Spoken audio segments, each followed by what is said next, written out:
Hi, welcome to How to Win, Vince's webinar series about how to win in the complex bid process. What you're about to see is one of 12 individual webinars that we'll be broadcasting over the next 6 months, each one designed to help salespeople and bid managers in the complex bid process move their organizations from winning 1 in 3 to winning where our clients are at 3 out of 4. And each one takes a different topic and a different subject and gives you the benefit of our experience, having done this for 20 years, over 20,000 business-to-business presentations, and 650 complex bid processes with average win rates of 78%. And what we're going to do is try and give you the advice that we've learned from this so that you can take this and apply this to your own bids. Now, today's webinar is about why, not how. It's about making sure you've got the right message and that you're using that message in the right way. But the format for this one is exactly the same as for all of the other 12. I'll be giving a 10 to 15 minute presentation about the tips and the tricks and the things that we've learned. And then we'll have time for a Q&A. That Q&A will last depending on how many questions that you've got in the live webinar. Now, the way you answer those questions, or ask those questions, in fact, is to tweet to me. Tweet at Vince's webinar. And if this is during the live broadcast of this, that will come up on an iPad that's over there that I'll be able to respond to. And I'll be able to respond to those questions at the end. We're going to record all of these and put them up on the website, so you may be watching the recording of this and not the live version. In which case, if you have a question, it's still fine to ask it the same way. Tweet it at Vince's webinar, but add this time, why not how, because that's the webinar we're in. And then we will respond either by tweeting back or maybe recording a video and then posting that and tweeting it back at you. In order to help you with that, we're going to put this all the way up here on most of the slides so that if you have a question, whatever it happens to be, just don't think about it, tweet the question at us and we'll respond when appropriate. Okay, so let's start with today's. The winning message. How do you move from why, not how? And perhaps more importantly, why is that important? So, let me pose a question. We often pose this question to all of our clients. Replace the IBM logo with the name of your organization and let me ask you, why would I choose you rather than somebody else? Now, pause for a second and let me give you an analogy to help you understand why most people's answer to that question isn't the right one. And so I'm going to give you an analogy. I am going to try and sell you a shoebox and its contents. So imagine I have a shoebox and I put it in front of you and I say, would anybody like to give me $100 for this box? If you're human and have a pulse, a question just popped into your head. And that question is, what's in the box? Okay, hold that thought. The first question everyone who sees this video, everyone who sees this broadcast thinks is what's in the box. We'll come back to that in a second. Now let's ask ourselves, I'm going to try and sell it to you without telling you what's in the box. So my first offer is this. Forget what's in the box. Give me $100 for it. Put it on eBay. And by 9 o'clock tomorrow morning, I guarantee on the lives of my children, you will have sold it for $1,000. Who wants my box? Now, not all of you, but typically in a live audience, 50% of the people will put their hands up and go, yeah, for $100, make $1,000, no problem, I'm in. But I can do better than that by improving the offer. And so here's my improvement. If you haven't sold it by 9 o'clock tomorrow morning for $1,000, I give you a money back guarantee. You can return the item to me. I'll give you $100. Now, maybe 75% of the room are prepared to do it, but I can do even better by sweetening the deal. I am so confident that you will sell this for $1,000 that if you haven't, I will buy it back off you for $1,000, 9 o'clock tomorrow morning. Now I've got 99% of the people in the room all prepared to give me $100 for the box and its content. The other 1% will not buy it until I have lifted the lid and shown them that the cocaine inside is good cocaine. Obviously, I use cocaine for a reason, to make you laugh, but actually because it symbolizes there is always some risk to buying goods unseen, and there's always some risk to every deal and every prospect. And so there are some people who will not make a purchase unless they are 100% convinced there is no risk, that it's not a scam, they're not going to lose their money, that actually what they're buying will deliver what they want and exceed their expectations. But it's a small percentage. It's probably 1 or 2% of the population. Everybody else will buy a good deal if it's presented in the right way. Okay. Now let's imagine that I've decided I need something much bigger. I'm going to spend $100 million on something, maybe a computer system, or maybe a hospital, or maybe whatever. I am not going to spend $100 million with just one organization, because that's mad. To get into dialogue with just one, it doesn't help me figure out whether or not I'm getting the best solution or the best value. So what procurement do in big organizations is try and get at least 2 or 3 other alternatives on the table so that they can benchmark the solution and the price and the service so that they can figure out that they've got the best value. So they never talk to less than 3 people. Good procurement might actually encourage them to speak to 5 or 6, maybe even more. Sometimes you can't evaluate 16 different bids, but you can evaluate 4 or 5 bids.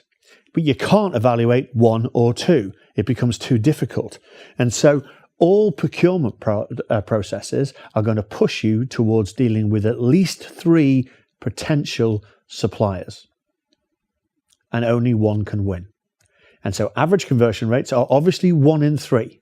Now, back to the procurement process, they ask, here's my problem, please provide me with a solution. You bring the solution back, it looks like a box.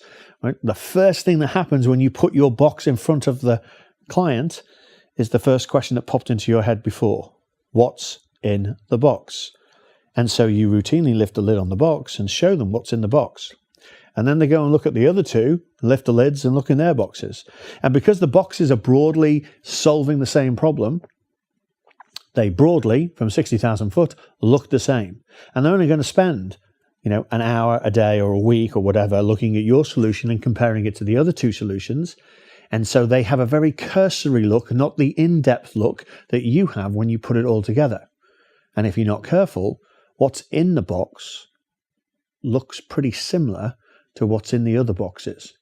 And now you're a commodity, and they're going to buy the cheapest, or they're going to buy the ones for the people they like, but they're not buying on value, and you have lost.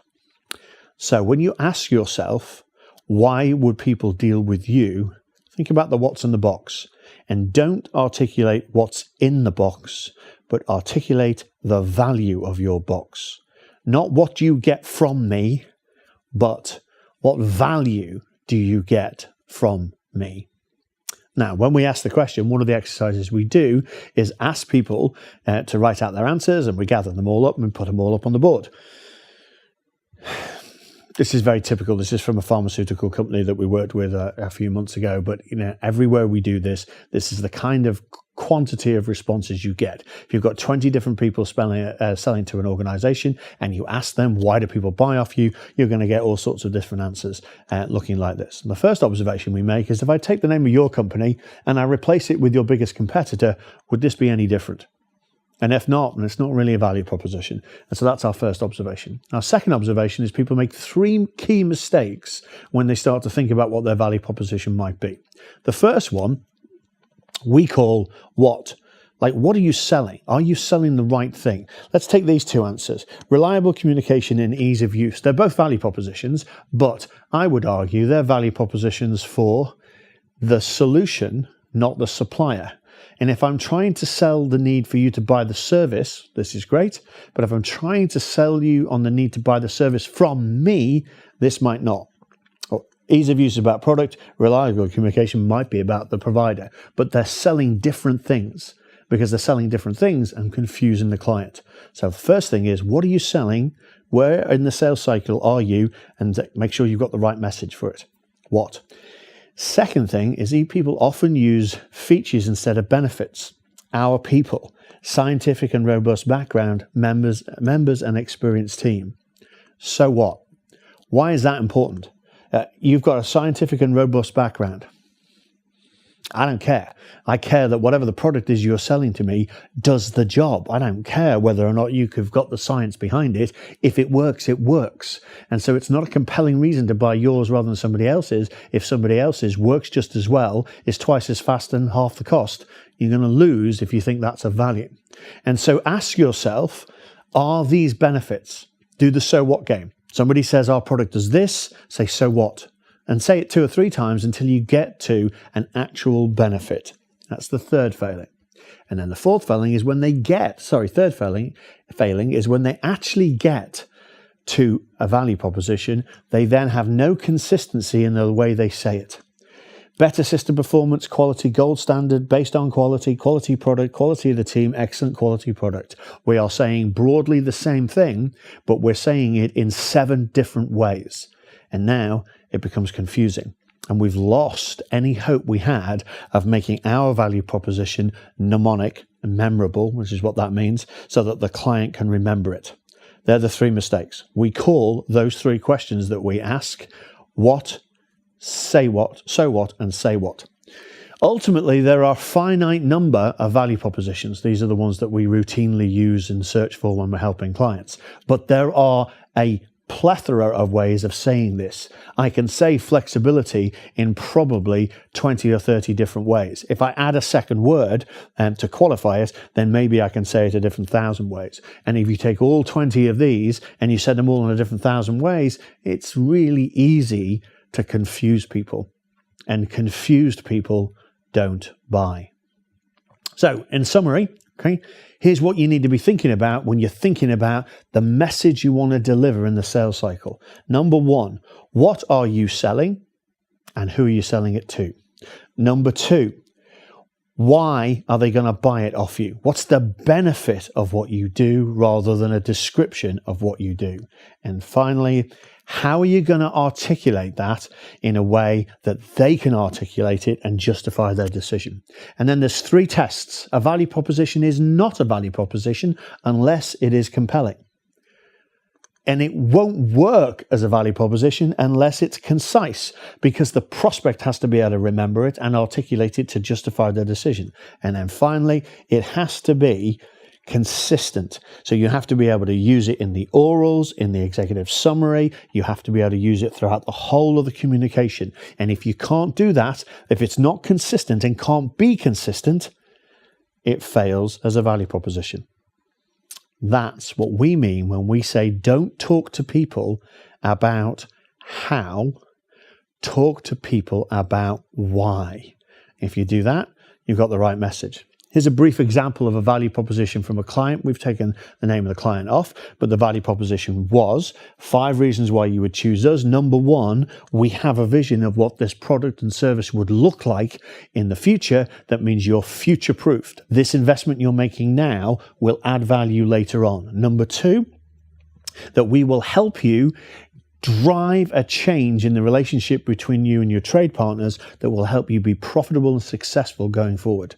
We're going to deliver a system that will allow you to adapt and change to the changing market in the future. We're going to help you get people on the system and drive adoption so that it works. And then finally, we're going to make sure that this provides growth to your organization and helps you continually grow year on year. Can I have your business? That's a value proposition. This is how we would display it. The important thing is we would then use this in 4 or 5 different ways. To start off with, does it pass our test? Is it compelling? Yes, it is compelling. Is it concise? Pretty brief. I managed to do that in 30 seconds. And is it consistent? Well, it's consistent in a couple of ways. Firstly, we could use it in the executive summary. And I can write 5 paragraphs about and describe it. We can use it in the RFP in order to get the message across. There's a whole webinars coming about all of these. We can use it in the orals presentation to structure the content and get it across. And then finally, we can use it in the Q&A. And we have webinars coming to show you how we can do all of these and give you tips and tricks for doing it. But the reason we're doing it is that you can use the value proposition to take these 4 individual steps in the sales cycle and weld it together together into one communication to the prospect. And what that does is increase the chances that the prospect can remember it. So if this is the reason for choosing us, and the prospect can remember it because they read the executive summary, they read a bit of the RFP, and they sat in the orals presentation and asked a few questions, you win. And ultimately, our clients have been proving over and over again that you can win 3 out of 4 of the bids if you manage those bids well and manage those bids successfully. So that's it. We're about to take questions. Before we do so, for those that are watching the recorded version, the second one, which we'll be broadcasting in 2 weeks' time, but obviously if you're watching the recordings, you can watch it in 2 minutes' time, is about value, not capability. And the real question here is, if you can prove that you can do the job, that used to be enough, but not anymore. Lots of other people can do the job. The question is, why should I let you do it rather than somebody else? That'll be the subject of our next webinar. If this is the recorded version, thanks for watching. If not, please hang on and I shall answer as many of the questions that you can give me. Don't forget to tweet at Vince's webinars if you want a question, and we'll respond to it. I'm going to step off screen and respond to your answers. Thanks for watching. Bye-bye.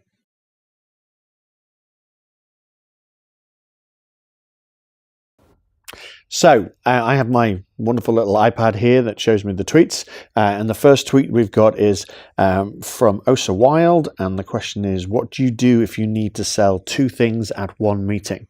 So obviously this happens quite a lot, because sometimes the 2 things you have to sell are, why do you need the solution? And then why do you need the solution from me or from my company rather than somebody else's?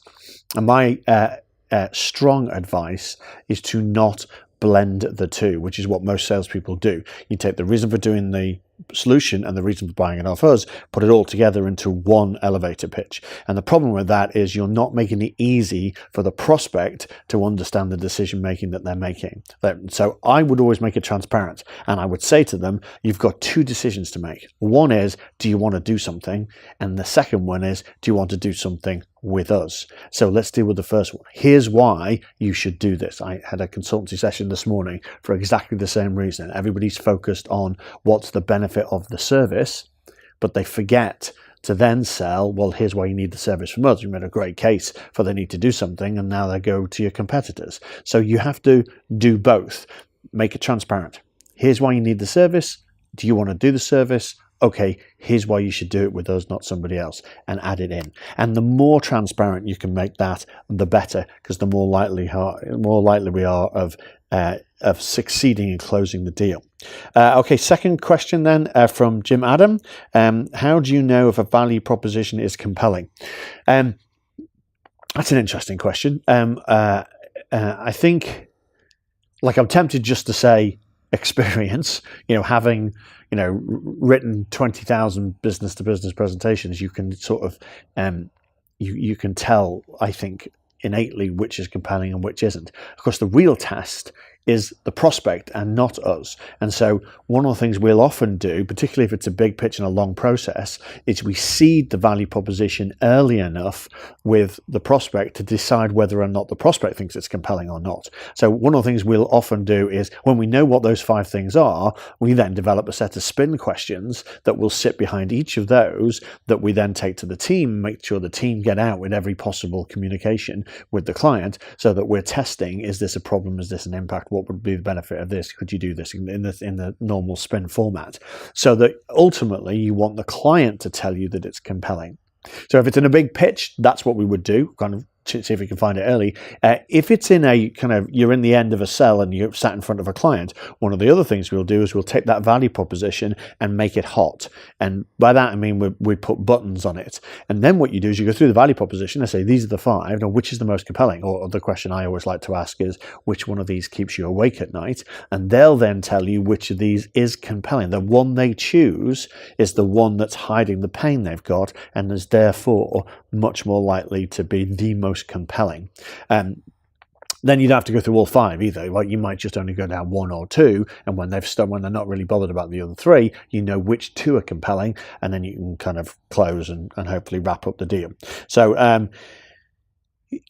sometimes it's not clear. And I should say this: it can be compelling on two reasons. So there is, we've got to maybe mention this in one of the future webinars, but often people, particularly people who don't sell a lot, so engineers who have got to, have to sell, or scientists who have to go out and sell, often talk about trying to find their unique selling point, their USP. And honestly, like in 1980, when I started selling, that was okay. And when you could come up with a unique selling point and maybe you could sell. But honestly, it's lazy selling. If you've got a unique selling point, you don't need sales teams. Right? I've got a unique selling point. You can only buy this from me. So off we go. And now, because of the internet, because of the proliferation of ideas, if you do have a unique selling point, chances are, if you put it out into the ether, your competition have got it, copied it, and deployed it. And so I personally don't believe they exist anymore, and I don't think you should worry about them. You can differentiate yourself by making not just the value proposition compelling, but by making the proof of the value proposition compelling. So I will happily go up against somebody with exactly the same value proposition and still win. Ours is a great example. We help people move from 1 in 3 to 3 out of 4. Now, lots of people will tell you they'll double their sales. Ask them to show you the data. And we can show you the data and the case studies and the people, and we can show you the processes and systems that go behind it. And ultimately, try before you buy, come and do us a deal and only pay us if you win. All of those things make our offer of doubling your sales more compelling than somebody who just says, well, yeah, that's what we do as well. So you can differentiate yourself on the quality or the veracity of the proof that you put behind them, not just on the benefit statement itself. Okay, no more questions right now. I guess that's either a technology thing or the 22 people that watched are going to watch this later. So let me just remind you that the Q&A is going to stay open. I won't be here to answer the questions in 10 minutes, but anytime in the next 6 months, if you rewatch this or if you're watching the recorded version of it, then please tweet us at Vince's webinars. Put the how not why in so that we know which one that you're referring to. And if we get a question, either we'll tweet a response, or if it's a really interesting question, I might record a little vlog like this, and we'll kind of broadcast that on the channel as well and link it off to you. So last thing then is to say thank you very much for joining us. This is obviously our first. The next one is in 2 weeks' time. I really hope that you've enjoyed and found this useful. If you have, please tell your friends. Please send the link out to as many people as possible, and please invite them to join us in 2 weeks' time. Thanks for watching. Bye.